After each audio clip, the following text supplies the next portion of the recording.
ভাবুন তো, কুমিল্লার এক শান্ত সবুজ জায়গায় দাঁড়িয়ে আছেন আপনি। চারপাশে সুন্দর সাজানো গোছানো ঘাস, গাছপালা আর সারি সারি সমাধি ফলক।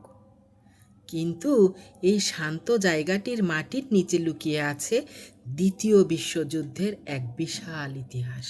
এখানে শুয়ে আছেন বিশ্বের বিভিন্ন প্রান্ত থেকে আসা শত শত মানুষ, যাদের অনেকেই এই অঞ্চলেই যুদ্ধের সময় মারা গিয়েছিলেন। জায়গাটির নাম ময়নামতি ওয়ার সিমেট্রি। আজকের ভিডিওতে আমরা জানব এই কবরস্থান কেন তৈরি হয়েছিল, এখানে কারা শুয়ে আছেন, কেন কুমিল্লাতেই এত বড় একটি যুদ্ধ সমাধিক্ষেত্র তৈরি করা হয়েছিল এবং দ্বিতীয় বিশ্বযুদ্ধের সঙ্গে ময়নামতির সম্পর্ক কী। চলুন তাহলে আসল ভিডিওতে যাওয়া যাক।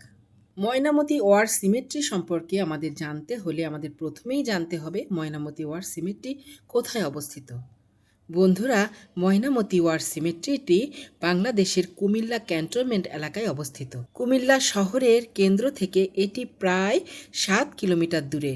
কুমিল্লা রেল স্টেশন থেকে এটি প্রায় 9 কিলোমিটার দূরে। দ্বিতীয় বিশ্বযুদ্ধের আগে ময়নামতি ছিল তুলনামূলকভাবে ছোট্ট একটি বসতি স্থান, কিন্তু যুদ্ধ শুরু হওয়ার পর এখানে একটি বড় সামরিক ক্যাম্প গড়ে ওঠে। এলাকায় ছিল সামরিক সরঞ্জামের গুদাম এবং ব্রিটিশ ও ভারতীয় সামরিক হাসপাতাল।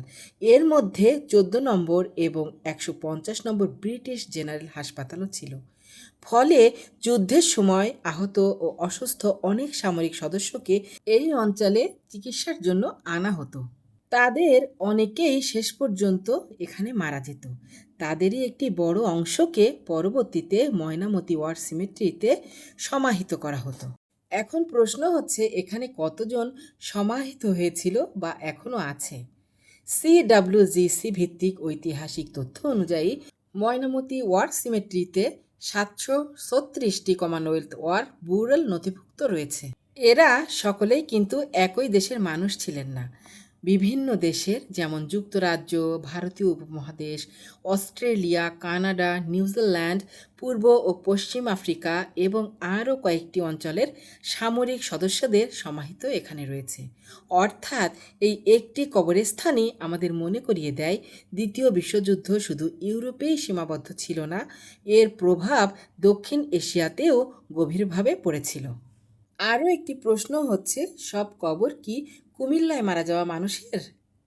না, এখানে থাকা কবরগুলোর একটি বড় অংশ ময়নামতি ও আশেপাশের সামরিক হাসপাতালগুলোর সঙ্গে সম্পর্কিত হলেও যুদ্ধের পর বিভিন্ন বিচ্ছিন্ন স্থান ও ছোট কবরস্থান থেকেও কিছু কিছু কবর এখানে স্থানান্তর করা হয়।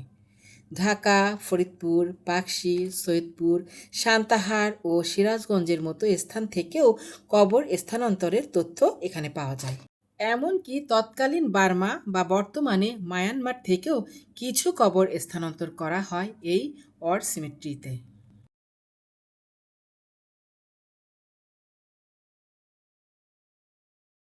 ময়নামতি ওয়ার সিমেট্রির সবচেয়ে আকর্ষণীয় বিষয়গুলোর একটি হলো এর শান্ত ও সুন্দর পরিবেশ এবং এর স্থাপত্যশৈলী। সারি সারি সমাধি ফলকের মাঝে একটি ছোট উঁচু টিলা রয়েছে।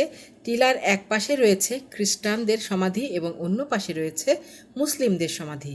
এখানে ধর্মীয় পরিচয়ও সমাধি ফলকের নকশায় ফুটে ওঠে, ফলে প্রতিটি কবর যেন তার নিজের একটি আলাদা গল্প বহন করে।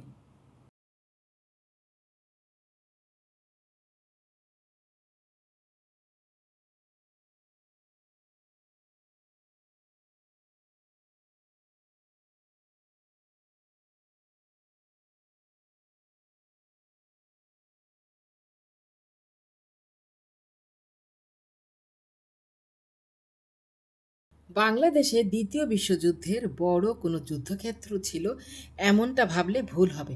তবে তৎকালীন বাংলার এই অঞ্চলটি যুদ্ধের বৃহত্তর সামরিক কর্মকাণ্ডের সঙ্গে যুক্ত ছিল। বিশেষ করে ময়নামতিতে সামরিক ক্যাম্প ও হাসপাতাল থাকার কারণে যুদ্ধের সঙ্গে সম্পর্কিত বহু মানুষের শেষ ঠিকানা হয়ে ওঠে এই স্থানটি।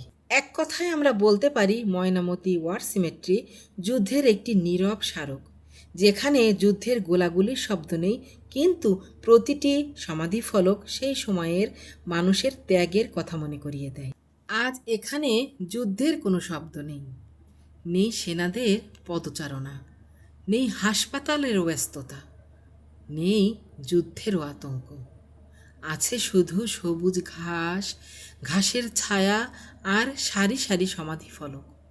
প্রতিটি ফলকে লেখা নাম, পরিচয় ও মৃত্যুর স্মৃতি, যেন বলে যাচ্ছে যুদ্ধ শেষ হয়ে যায় কিন্তু তার স্মৃতি থেকে যায়। এই কারণেই ময়নামতি ওয়ার সিমেট্রি শুধু একটি কবরস্থান নয়, এটি দ্বিতীয় বিশ্বযুদ্ধের ইতিহাস, মানবিক ত্যাগ এবং শান্তির এক নীরব বার্তা। সমাধিক্ষেত্রের অন্যতম গুরুত্বপূর্ণ স্থাপনা হল ক্রস অফ স্যাক্রিফাইস। এটি টিলার মাঝামাঝি একটি উঁচু স্থানে স্থাপন করা হয়েছে।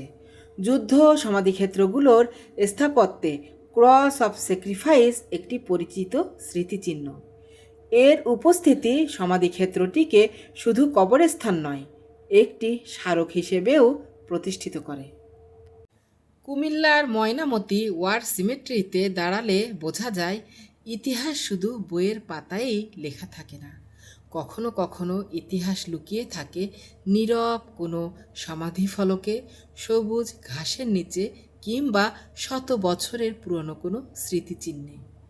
ময়নামতির এই নীরব সমাধিগুলো আজও আমাদের মনে করিয়ে দেয় যুদ্ধের সবচেয়ে বড় মূল্য দিতে হয় মানুষকেই। ময়নামতি ওয়ার সিমেট্রির ইতিহাসে একটি বড় উল্লেখযোগ্য দিক ছিল জাপানি যুদ্ধ মৃতদের সমাধিস্থল। এখানে 24টি সমাধির কথা উল্লেখ করা হয়েছে। এখানে জাপানি 24টি সমাধির কথা উল্লেখ করা হয়েছে। পরবর্তীতে 2024 সালে জাপানি মৃতদের দেহাবশেষ জাপানে ফিরিয়ে নেওয়ার ঘটনা ঘটে। প্রকাশিত তথ্য অনুযায়ী বিভিন্ন বাহিনী ভেদে এখানে আমরা বেশ কিছু সমাধি ক্ষেত্র দেখতে পাই, যেমন 3 জন নাবিক, 567 জন সৈনিক এবং 166 জন বৈমানিকের সমাধি আমরা এখানে দেখতে পাই। এই তিনটি সংখ্যা যোগ করলে মোট 736টি হয়। অর্থাৎ এখানে শুধু যে স্থল বাহিনীর সদস্য ছিল সেটা কিন্তু নয়, সমুদ্র ও আকাশযুদ্ধের সঙ্গে যুক্ত ব্যক্তিরাও শায়িত আছেন। এখন চলুন আমরা জেনে নিই এই সমাধিক্ষেত্রটি কবে তৈরি করা হয়েছিল। সরকারি কুমিল্লা জেলা তথ্য অনুযায়ী সমাধিক্ষেত্রটি 1946 সালে তৈরি হয় বলে উল্লেখ করা হয়েছে। অন্য কিছু সরকারি পর্যটন তথ্য অনুযায়ী 1947 সালও উল্লেখ করা হয়। তবে আমরা সাধারণত দেখতে পাই যে দ্বিতীয় বিশ্বযুদ্ধের পর 1940-এর দশকের মাঝামাঝি সময়ে যদি আমরা ধরি, তাহলে এই যে 1940-এর মাঝামাঝি সময়ে এই সমাধিক্ষেত্রটি প্রস্তুত করা হয়েছিল বলে আমরা ধরে নিতে পারি। একটি বিষয় আপনারা খেয়াল করুন, বাংলাদেশ নামে কোনো স্বাধীন রাষ্ট্র কিন্তু তখন ছিল না। এই অঞ্চলটি ছিল ব্রিটিশ ভারতের অংশ। দ্বিতীয় বিশ্বযুদ্ধের সময় পূর্বাঞ্চলীয় যুদ্ধ পরিস্থিতির কারণে এই অঞ্চলে সামরিক ঘাঁটি, হাসপাতাল ও সরবরাহ ব্যবস্থা তৈরি হয়েছিল। ফলে যুদ্ধের সঙ্গে সরাসরি বা পরোক্ষভাবে যুক্ত অনেক মানুষের জীবন এখানে এসে শেষ হয়ে যায়। স্বাধীন বাংলাদেশের জন্মের বহু বছর আগে তারা এই দেশের মাটিতে সমাহিত হন। আজ তাদের কবর বাংলাদেশের ইতিহাসেরই একটি অংশ হয়ে রয়ে গিয়েছে। দ্বিতীয় বিশ্বযুদ্ধ শেষ হয়ে গেছে, 80 বছরের অধিক হয়ে গিয়েছে। যারা এখানে শুয়ে আছেন তাদের অধিকাংশেরই জন্ম হয়েছিল আমাদের জন্মের অনেক আগে। তাদের জন্ম চলে গেছে, যুদ্ধ শেষ হয়ে গেছে, সাম্রাজ্য বদলে গেছে, দেশের সীমানা বদলে গেছে, কিন্তু ময়নামতির এই সমাধিগুলো এখনও দাঁড়িয়ে আছে নীরবে, কোনো অভিযোগ ছাড়াই, কোনো শব্দ ছাড়াই, শুধু ইতিহাসের সাক্ষী হয়ে। হয়তো এ কারণেই ময়নামতি ওয়ার সিমেট্রি এত গুরুত্বপূর্ণ। এখানে ইতিহাসকে পড়তে হয় না, অনুভব করতে হয়। এটাই কুমিল্লার ময়নামতি ওয়ার সিমেট্রির নীরব ইতিহাস।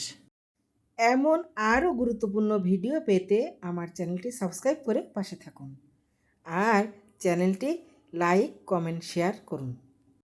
ভিডিওটি আজ এই পর্যন্ত। সবাই ভালো থাকবেন, সুস্থ থাকবেন এই কামনায় আল্লাহ হাফেজ।